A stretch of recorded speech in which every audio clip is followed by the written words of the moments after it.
Mix by Shailendra बाबू। आगे बजो हमको डीजे तक रहो धमा धम नाचे छम छम छम नाचे छम छम छम। आगे तोहरा से कहो ही छौड़ी के हम नाचे छम छम छम नाचे छम छम छम। आगे लखनऊ वाला हंगा करहो चमा चम नाचे छम छम छम नाचे छम छम छम। आगे हिला हो तो हिले दही छौड़ी हरा दम नाचे छम छम छम नाचे छम छम छम।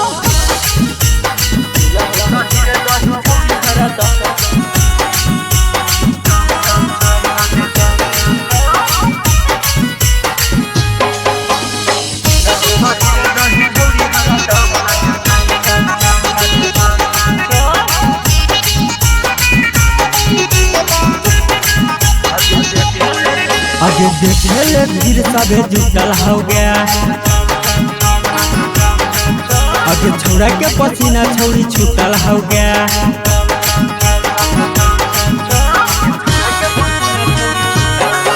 आगे कमर हिलाऊ सबके पगलाऊ मारी के ठुमका हर दम दम दम। लखनऊ वाला हंगा करहो चमा चम नाचे छम छम छम नाचे छम छम छम। आगे बजो तो डीजे तक करहो धमा धम नाचे छम छम छम नाचे छम छम छम। आगे हिलहु तो हिले दही छौड़ी हरा दम नाचे छम छम छम नाचे छम छम छम।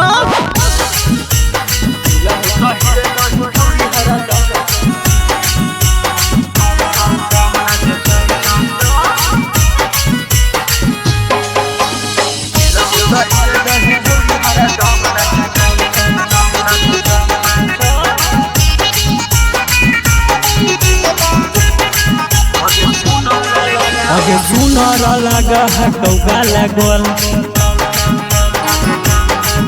आगे आजू बना दे तू छौड़ी माहौल।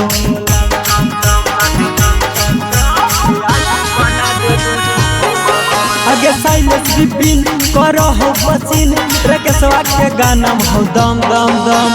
लखनऊ वाला हंगा करहो चमा चम नाचे छम छम छम नाचे छम छम छम। आगे बजो तो डीजे तक करहो धमा धम नाचे छम छम छम नाचे छम छम छम। आगे हिलहु तो हिले दही छौड़ी हरा दम नाचे छम छम छम नाचे छम छम छम। माँ प्रतिमा रिकॉर्डिंग स्टूडियो।